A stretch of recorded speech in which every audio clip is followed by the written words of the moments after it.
Hello, bachcho. Let's see this question. The question says that arithmetic growth is linear because option A, one daughter cell remains meristematic and other differentiates and mature. Option B, both daughter cells remain meristematic. Option C, both daughter cells get matured. And option D, all of the above. तो इस question में हमसे ये पूछा है कि arithmetic growth linear क्यों होता है. हमें इन चारों ऑप्शंस में से करेक्ट ऑप्शन चूज करके बताना है. तो इस क्वेश्चन में जो की कंसेप्ट है that is regarding arithmetic growth. ठीक है, अरिथमेटिक ग्रोथ. तो सबसे पहले तो हम ये देखेंगे कि what is the meaning of arithmetic growth. ठीक है, यहाँ पे क्या होता है कि लेट्स सपोज एक सेल जो रहता है वो डिवाइड करता है एंड फॉर्म करता है दो डॉटर सेल्स को. तो इन दो डॉटर सेल्स में जो एक डॉटर सेल्स जो होगा वो तो रिटेन करेगा अपना capacity to divide.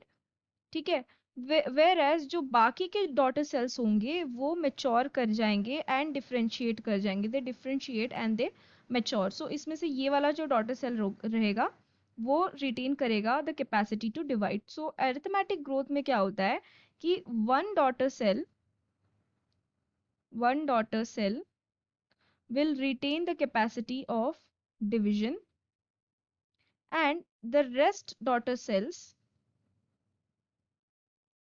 the daughter cells they will differentiate and mature.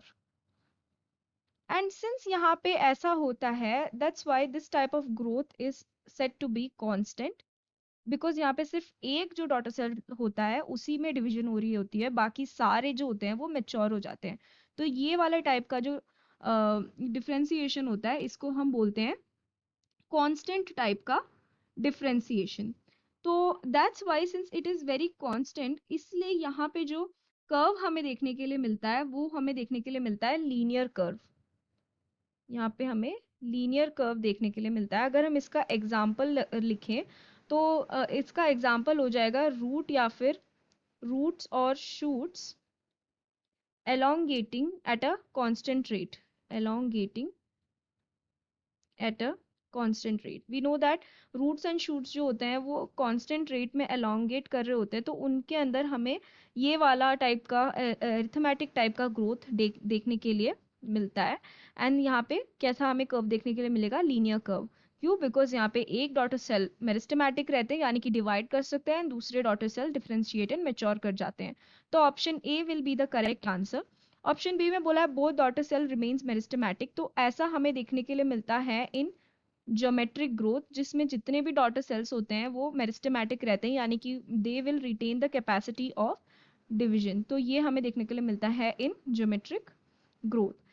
Then option C में बोला है both daughter cells get matured. अगर दोनों ही डॉटर सेल मेच्योर हो जाएंगे तो ग्रोथ कैसे होगा, फिर यहाँ पे तो ग्रोथ ही नहीं हो पाएगा क्योंकि डिवीजन ही नहीं हो रहा है.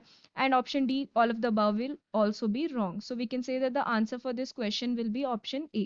I hope you have understood it well. Best of luck.